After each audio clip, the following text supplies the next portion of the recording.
자, 볼게요. 자, 먼저 여기서 보면, 자, 우리는,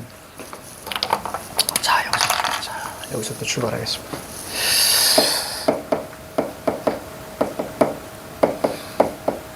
자, 과학기술 지문이 좀 비슷하다라고 보셔야 됩니다. 자, 그래서 여기서 우선 가장 좀 중요한 건 사실은, 자, 개념과, 자, 그 다음에 인과입니다.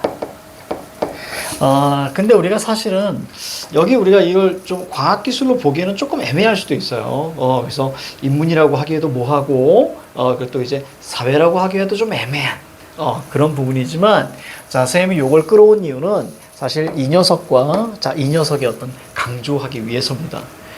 그래서 거기 보면은 우리가 이제 몇 번째 단락이냐면, 보통 이제 나단락과 다단락이, 자, 요러한 형태를 띠기 때문이에요. 그리고 나단락에 또 개념도 있기 때문에, 자, 요 부분을 우리가 끌고 가자. 이거는 더 정확한 과학 지문과 기술 지문을 할 때 조금 더 자세히 끌고 갈 거예요. 자, 그러면 거기 먼저 1번 문제 봐야지. 자, 1번 문제 보면, 자, 1번 문제 보니까 내용 일치죠? 자, 내용 일치는 어떻게 풀어줘야 되냐면, 단락별 실시간으로 풀어줘야 됩니다. 다 적어야 돼. 그래서 가능하면 하나 단락을 읽고요. 자, 하나의 선제를 좀 지우려고 이렇게 노력하면 좀 좋을 것 같아요. 그래서, 내용 일치는 단락별 실시간으로 푼다라고 생각하시고, 자, 2번 문제 보면 어떻게 되어 있어? 자, 2번 문제 가니까 거기에 우리가 보기가 나와 있는 거예요. 그치? 자, 텍스트가 이렇게 있습니다. 자, 텍스트가 이렇게 있고, 자, 그 다음에 여기에 보기가 있네요. 그러면 보기를 우리가 살펴볼 때에 이 보기는 철저하게 거기에 사례로 되어 있을 거예요. 그쵸? 자, 그러면 사례로 되어 있을 경우에는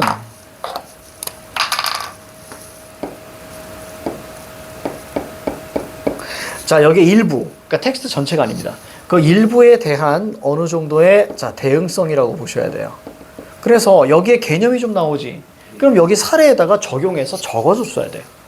자, 그러면 이렇게 물어볼 수 있어.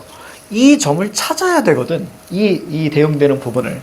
그러면 그 방법은요, 여기에 해당되는 건 보통 개념과,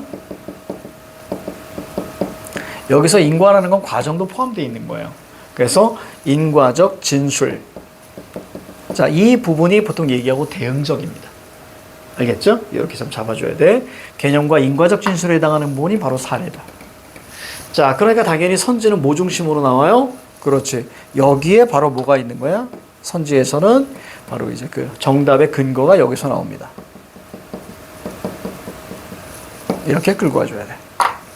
그래서 여기 사례 그림도 있지. 그지? 그럼 그림은 여기에 있는 개념을 여기다 옮겨 적는 게 훨씬 더 나아. 이따가 한번 보도록 할 거예요. 자, 그러니까 선생님이 이렇게 얘기해 줬으니까 읽어가면서 개념과 인과적 진술에는 반드시 체크했어야 되는 거야, 무조건. 알겠지? 무조건 출제되는 거니까. 자, 그 다음에 3번과 4번 같은 건 다 읽고 푸셔도 됩니다. 실시간으로 푸셔도 되지만 다 읽고 푸셔도 자, 괜찮다. 자, 그러면 가단락부터 우리가 좀 시작을 한번 해볼까? 가자. 자, 고대 국가들은, 자, 밑줄. 나라를 효율적으로 운영하기 위해서. 여기다 밑줄. 자, 왜 그러냐면, 자, 기억하십시다.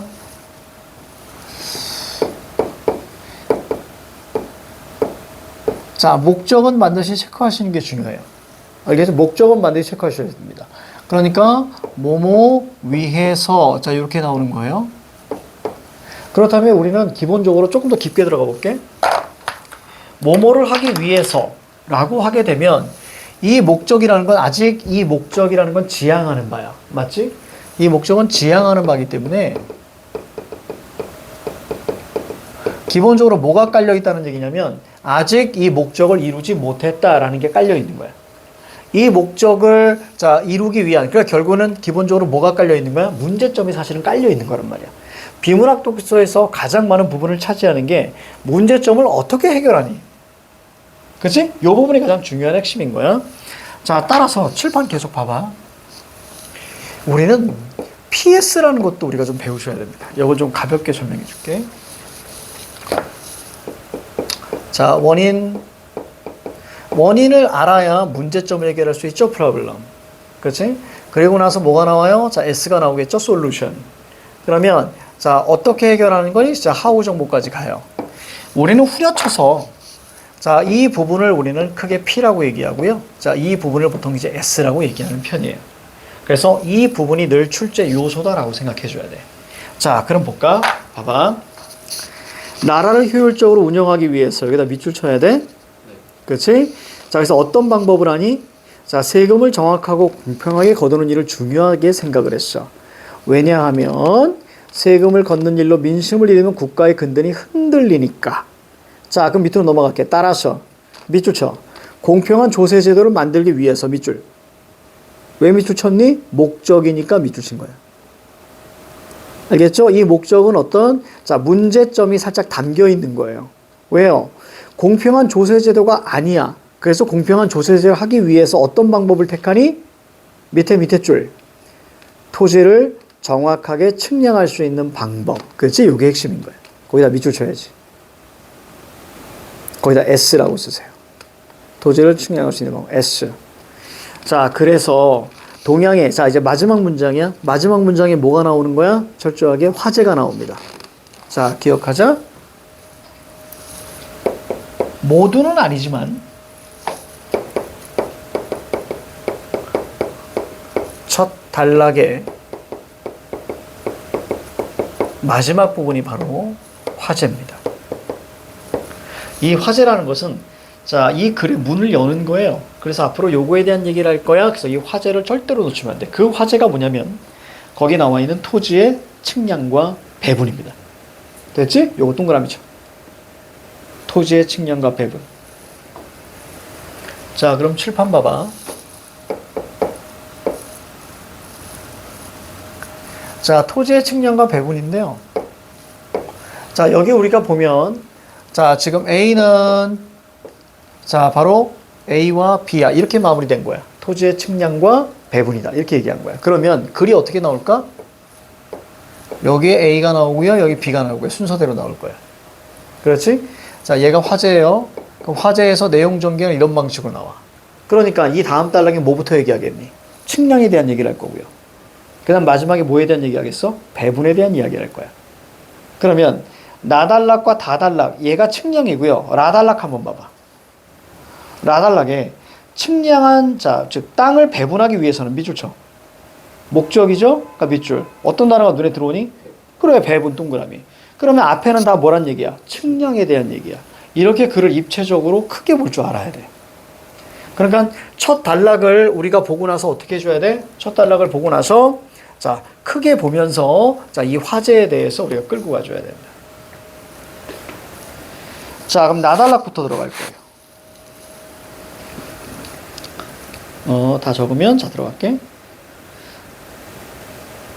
자, 나단락에는 미리 말씀드리지만 개념과 인과적 진술로 되어 있어요. 자, 그럼 볼게요. 측정해야 할 토지 모양이 다양했기 때문에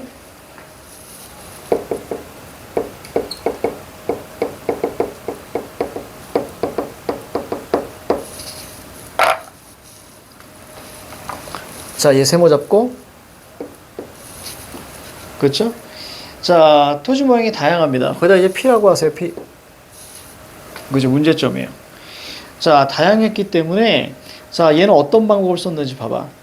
땅의 모양. 자, 이게 땅의 모양을 직사각형, 이등변, 삼각형, 사다리꼴, 원 모양 등으로 간주하여 땅 넓이의 근사값을 얻는 방법. 여기까지 가로 묶어봐. 땅에부터 여기까지. 결국 자, 요 얘기는 무슨 얘기냐면요. 가로 묶었니? 네. 그치? 자, 그럼 봐봐. 자, 이거를 어떻게 해결해 버리냐면 자, 쉽게 갑니다. 밑에 뭐 나오는 얘기니까. 자, 평면 도형으로 간주한 후에 자, 그 다음에 어떻게 했어요? 근사값으로 구했습니다. 맞아. 그치?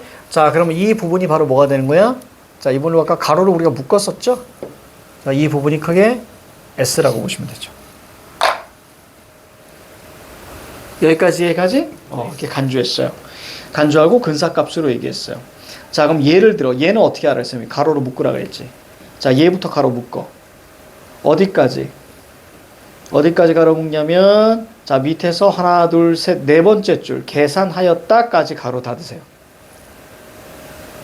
여기까지 됐니? 예. 계산하였다까지 가로 닫으세요. 자, 그럼 다시 올라갑니다. 예를 들어 활 모양의 호시전 동그라미. 그러면 뒤에 얘는 어떻게 나오겠니? 칠판 봐. 얘가 호시전에 대응하죠? 호시전에 대응해. 그러면 얘 뭐 하겠어? 평면 대응으로 간주할 거야.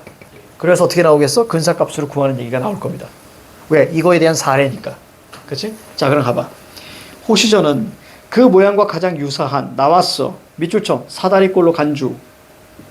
즉, 평면 대응으로 간주하죠? 그래서 뒤에 뭐가 나오니? 개념이 나온단 말이야.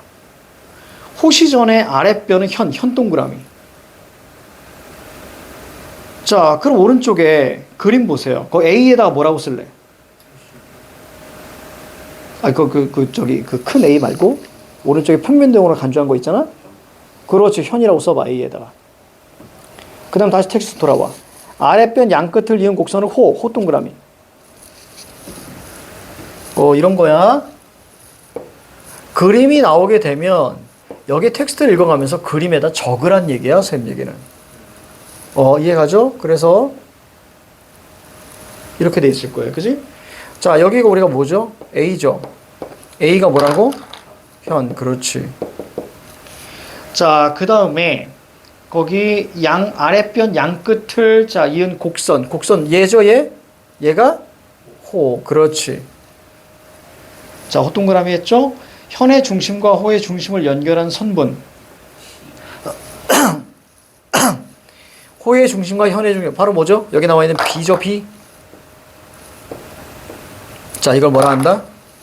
C. 그렇지, 이렇게 얘기해줘. 자, C 동그라미 잡고요. 동그라미를 치는 이유는 개념을 확실하게 끌고 가기 위해서야. 그렇죠? 그래서 우리가 이번 문제에서는 개념 얘기가 좀 많이 나와요. 자, 하였고, 자, 윗변을 C의 길이와 같게 잡은 후. 우리가 인과예요, 인과. 어저께 나왔죠? 윗변을 C의 길이와 같게 잡은 후 이렇게 나왔습니다. 자, 그 다음 이어서 갈게요. 사다리꼴의 넓이를 구하는 방법인 아랫변 더하기 윗변 곱하기 높이 나누기.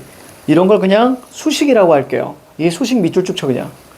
수식은 반드시 체크하셔야 돼. 수식은 무조건 출제되는 거야. 그러니까 어떻게 한다고요? 아랫변 더하기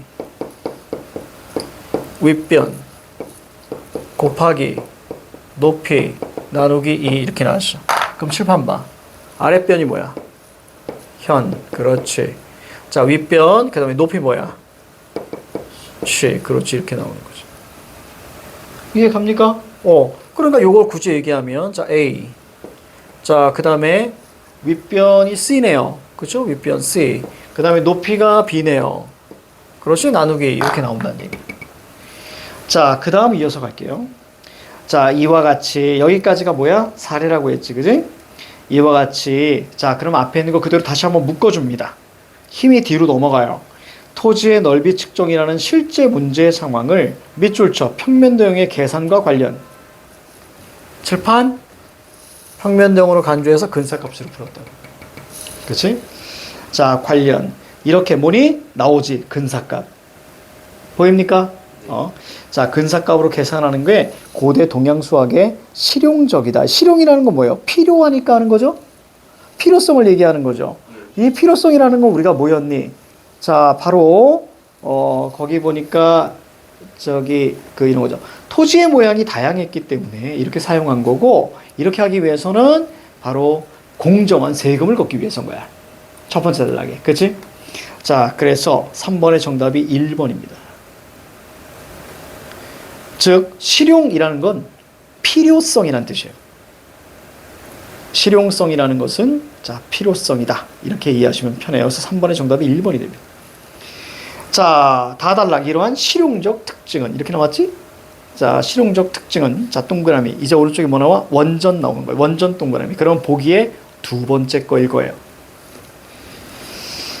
자, 요 단락은 자, 비슷하게 읽고요. 자, 밑에서 세 번째 줄 한번 보자.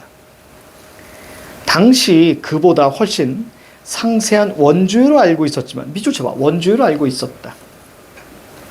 자, 계산상의 편리함 때문에 원주율을 3으로 보는 방법을 사용했대요. 자, 칠판 볼게.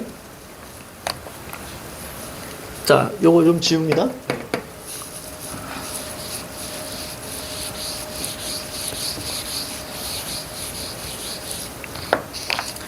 자, 보시면 이렇게 우리가 이해하셔야죠. 거기 보니까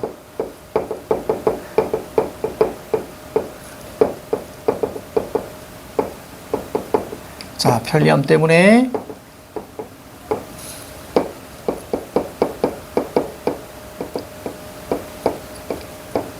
삼을 했던 얘기. 자, 요 문구 한번 볼게요. 자, 편리함 때문에 저렇게 했어요. 그러니까 계산이 어땠단 얘기야? 불편했었단 얘기야. 그지? 이해가죠? 불편했으니까 이렇게 만든 거예요. 요걸 머릿속에 기준으로 잡아야 돼. 그러니까 얘가 세모, 얘가 P가 되는 거예요. 이 계산이 불편하니까 이것을 어떻게 했어? 편리하게 하기 위해서. 자, 바로 이게 뭐죠? 그지? S. 정확히 얘기하면 S의 하우죠. 원주율을 3으로 했다라는 얘기입니다. 이렇게 이해하셔야, 이렇게 우리가 보려고 노력해야 돼. 그럼 반드시 출제되는 거예요, 이거. 무조건 출제됩니다. 자, 라달락 봅니다. 자, 이제부터 뭐가 시작되니? 배분. 그렇지. 자, 배분하기 위해서는 뭐가 필요해? 분수계산식 동그라미. 즉, 분수계산식은 땅을 배분하기 위한 것입니다. 자, 구장산술의 분수계산식 중에서 여기가 쭉 나오고요. 밑에 줄 최대 공약수가 눈에 들어올 거야. 그지? 최대 공약수로 곱해요, 나눠요? 나눈다. 거기다 밑줄 쳐야지. 나누기의 반대는 곱하기다라고 생각하셔야 돼요. 그래서 늘 상대성이 있는 어휘는 자, 체크해 주는 게 중요합니다.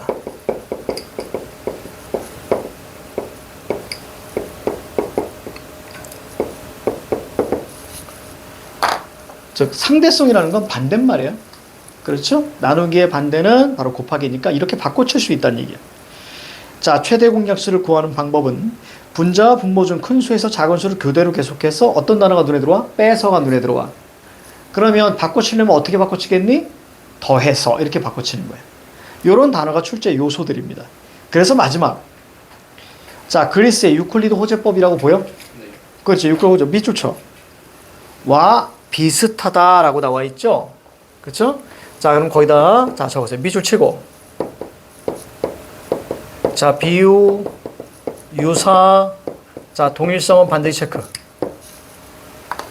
그래서 무슨 거울과 같다 이런 것들은 비유로서 굉장히 많이 나와요. 신기하게도. 그러니까 비문학에서도 독서에도 비유로 많이 쓰이거든요.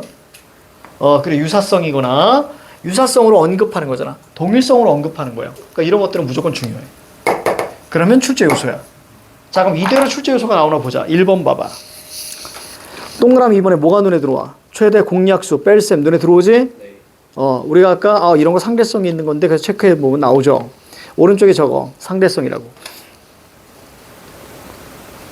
자, 3번 보니까 고대 동양에서는 원주율에 대한 개념이 부족했니? 3번 정답. 자, 그러니까 이거 오른쪽에 적어. PS라고 적으세요. 오른쪽 PS라고 적어. 그러니까 이게 출제 요소인 거야. 알겠지? 자, 그 다음에 4번 볼게요. 서양 계산법 뭐예요? 그리스의 유클리드 호재법이죠. 그렇지? 나와줬죠. 그럼 거기다 뭐라고 쓸래? 이렇게 적어. 비유, 유사, 동일성의 중요성. 그러니까 이 선지가 왜 나왔는가야? 여기 글이 되게 많잖아. 그럼 많은 선지로 만들어낼 수 있겠지. 그렇지? 그 중에서 왜 하필 이 부분이 자, 왜 출제됐는지 이게 바로 독서의 가장 첫 출발이야. 그래서 선생님이 적어준 거 있잖아. 상대성 어휘 또 앞에는 화제는 이렇게 나오고 목적은 체크하고 자, 그리고 이런 것들을 기억하고 있으면서 다음 독서를 풀 때 적용시키는 거예요.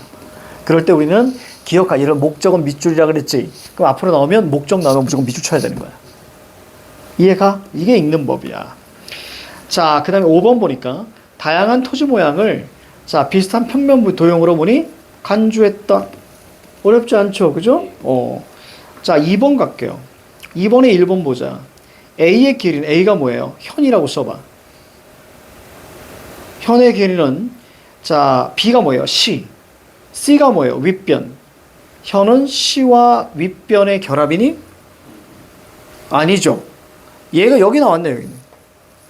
그렇죠? 윗변은 시의 길이와 같게. 결국 1번 얘기는요. 근거 자체가 없습니다. 이런 얘기를 한 적이 없어. 됐지? 자, 2번 볼게요. A의 넓이를 구하기 위해서 자, C 뭐예요? 윗변은 B가 뭐예요? C. 칠판? 윗변은 C의 길이와 같게. 그럼 맞는 선지. 3번 A의 넓이는 A 플러스 C 곱하기 B 나누기. 칠판. A 플러스 C 곱하기 B 자 나누기. 정확하죠? 그러니까 이게 대응성을 잘 잡아줘야지. 그래서 나오면 바로바로 이렇게 적어줘야 됩니다. 자, 맞고. 자, 그래서 오른쪽에다 적으세요. 수식이라고 적어주세요. 여기까지 이해가죠? 네. 자, 그 다음에 4번. 자, 4번. 이거는 이제 우리가 다달락에 해당하는 겁니다. 그죠? 여기서 다달락의 근거가 다 나와 있습니다. 4번, 5번. 자, 통과. 3번 문제. 기억을 바라보는 글쓴이의 관점으로 가장 적절한 것은 이건 자, 실용성이 필요성이라고 했습니다. 그쵸? 자, 4번 갈게요. 니은과 유사한 사례. 니은 볼까? 자, 고대 동양 문제의 실향적 특성이다. 뭐가? 근사값으로 계산하는 것이. 맞아? 그러면 여기서 우리가 4번에는 뭘 찾아야 돼? 근사값을 찾아야 되는 거야. 근사값 어디 있어? 3번밖에 없잖아. 소점 둘째 자리. 됐나요? 네. 자, 이렇게 정리하고 이렇게 푸는 겁니다. 이해가죠? 네. 자, 그 다음에 우리가 이제 다음 페이지 보면 자, 산문 1주차가 있을 거야. 산문 1주차. 자, 소설이거든요. 자, 칠판 봐.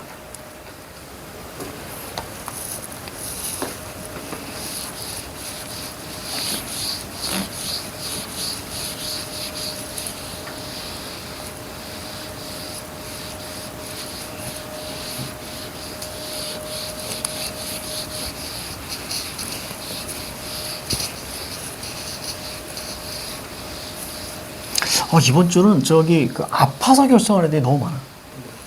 한 10명 정도가. 아, 그래서 그렇구나. 독감 때문에 이렇게 도는구나. 아이고야. 그래서 그래. 자, 뭐 그건 그렇고요. 자, 소설. 자, 보십시다. 선생님 감기 걸린 지가 한 7년 됐어. 그래서 내가 고민해봤거든. 내가 왜 감기를 안 걸리나? 그럼 감기는 원래 1년에 4번 걸렸었어요. 계절별로 걸려. 왜냐면 시험 끝나면 걸리고 시험 끝나면 걸리고 그래. 긴장이 딱 풀리면서. 근데 지금 돌아보니까 감기 걸린 적이 거의 없어요. 감기 기운이 있다가 또 사라져. 그래서 그 이유가 뭘까? 그랬더니 코로나 때부터였던 것 같아. 그럼 그 이전과 그 코로나 이후의 차이가 뭐였을까? 그랬더니 손 세정제를 선생님이 많이 합니다. 지금도 하루에 5-6번은 하는 것 같아. 그러니까 저희 코로나 때 그렇게 버릇돼서 지금 완전히 이제 습관 버릇이 됐어요. 그래서 이제 우리도 저기 정수기 위에 요거 있잖아. 그래서 요거 많이 하면 감기 진짜 덜 걸리는 것 같아. 감기 걸리면 얼마나 괴롭냐. 많이 괴롭지. 자, 소설부터 볼까요?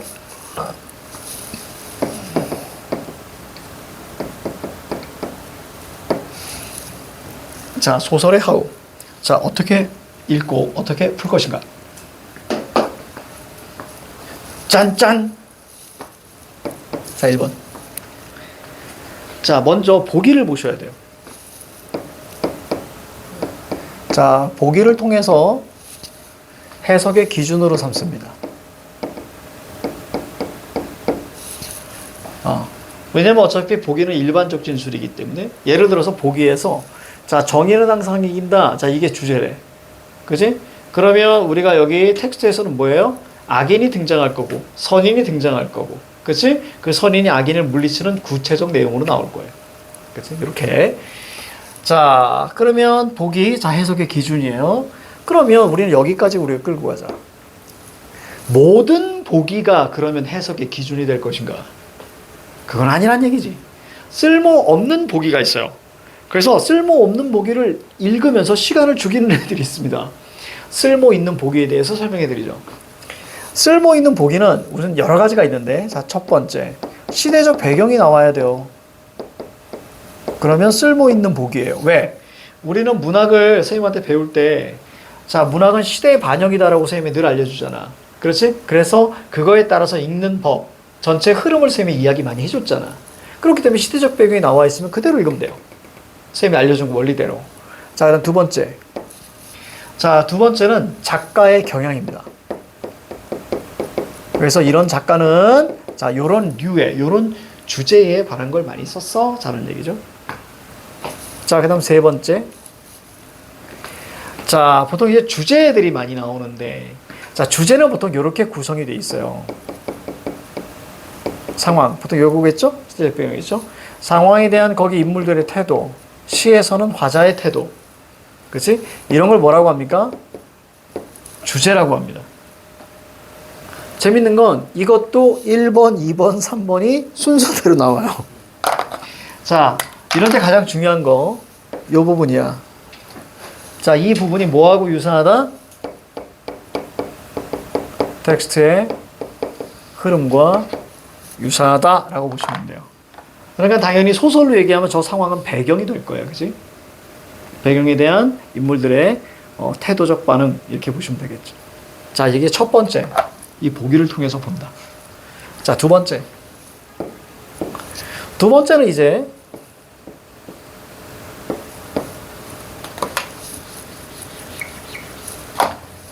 체크죠. 체크 방법입니다. 요거는 좀 많이 강의했는데 사건에 대한 인물의 반응 그리고 그에 대한 원인. 자, 요 흐름으로 쌤이 설명해 줄까? 자, 요건 적지 말고 그냥 보세요. 자, 어떠한 사건이 있습니다. 어떠한 사건이 있는데 이 사건에 대해서 인물이 이 사건에 대한 반응을 할 거예요. 누군가 갑자기 나한테 물을 뿌렸어. 이런 사건이 생겼어. 그럴 때 나는 어떤 반응을 할 거예요. 이 반응은 자, 심리적, 태도적 반응을 할 거예요. 예를 들어서 나는 깜짝 놀랐다. 이런 거 심리적 반응. 그치? 그래서 나는 움츠러들었다. 이런 걸 우리 태도적 반응. 그리고 행동적 반응이 있을 거예요. 뭐 도망쳤다. 뭐 이렇게 나오게 되는 거야. 이런 반응을 하죠. 그거에 대한 이유와 원인인데요. 자, 이 방식으로 읽어야 돼요. 이때 요 사건과 여기까지 벌어진 걸 하나의 뭐라고 하냐면 장면이라고 하고요. 이 장면은 기본적으로 배경으로 자 나뉘어집니다. 자, 요런 방식으로 읽어줘야 되는 게 맞거든요. 왜냐하면 인물, 자, 배경, 인물, 반응, 이유, 원인. 이게 일치 문제의 선지 구성입니다. 그러니까 자, 언제, 어디서, 어떤 인물이, 그치? 자, 어떤 반응을 보였니? 라고 물어봐요. 이게 일치 문제의 선지 구성이야. 그러니까 우리는 어떻게 읽어야 돼? 이렇게 읽어야 돼. 자, 그러면 가봅시다. 뭐 자세한 거 우리가 이제 문제까지 다 풀고, 그 다음에 쌤 이제 해설 강의할 때 얘기할게. 첫 번째.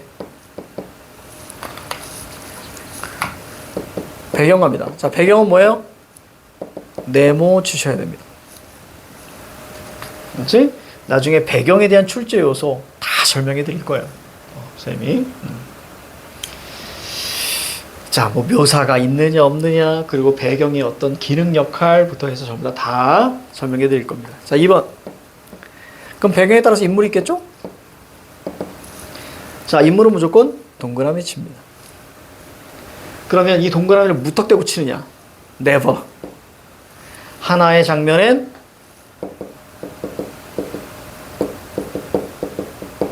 한 번만. 자, 세 번째. 자, 거기 심리와 태도에 대한 얘기가 있어요. 이런 건 다 어떻게 한다? 물결칩니다. 자, 이 녀석들이 우선 기본입니다. 우선 기본이에요. 그 다음에 3번. 자, 장면별로 이끌어 읽어야 됩니다. 장면별. 결국 이것의 트랜스. 장면이 바뀌면, 얘를 아까 하나의 장면이라고 그랬지, 그지? 장면이 바뀌면 사건이 바뀌어요. 그러면 선생님, 이렇게 어떻게 끊는 거예요? 그렇지, 두 가지 생각하시면 됩니다. 첫 번째. 자, 배경의 이동이죠. 시간과 공간의 배경이 바뀔 수 있죠. 그 다음에 두 번째. 자, 상투어들이 있습니다. 자, 어느 날.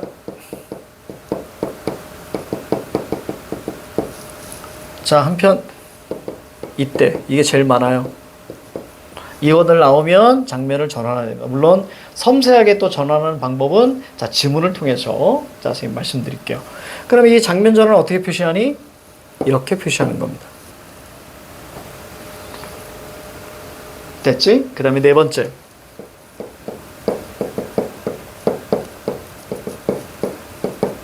어이구. 갈등 해소를 마지막에 하느냐 안 하느냐. 그렇죠? 대부분 안 됩니다. 갈등 해소. 그래서 그럼 질문. 갈등 해소가 안 되면 이런 걸 뭐라고 한다? 우리는 심화라고 하는 거예요. 그러니까 갈등 심화가 뭐야? 그럼 해소가 안 된 걸 얘기해요. 됐죠? 자, 됐습니다. 자, 그러면 문제 한번 보시면 자, 서울상의 특징 이따가 아주 자세하게 설명해 드릴 거고요. 이번에 자, 보기가 나옵니다. 그죠? 처음에 뭘로 시작하니? 한국전쟁으로 시작했지. 네. 그렇지? 그러니까 이것은 쓸데 있는 보기입니다. 그러니까 이거를 보고 자, 그 다음에 이제 들어가 줘야 되고요. 자, 3번 같은 기억 미음이죠? 그렇죠? 다 읽고 푸셔도 되고, 보통 일반적으로 중략까지 하고 나서 보통 요거 우리가 제낍니다. 자, 체크부터 해보는 거야. 자, 시작.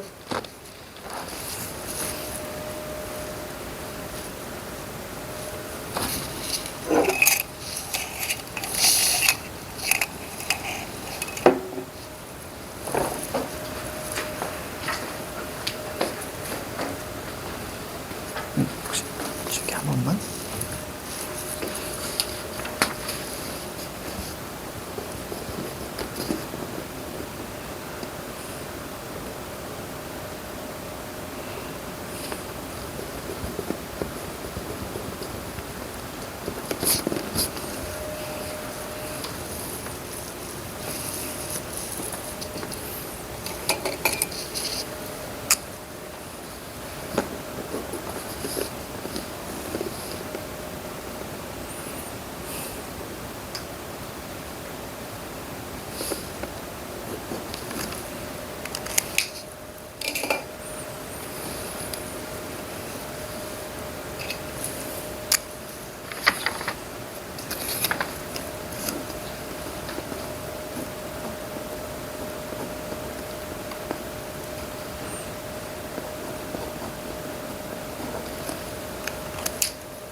아이고, 아이고, 아이고. 정연이네?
왜?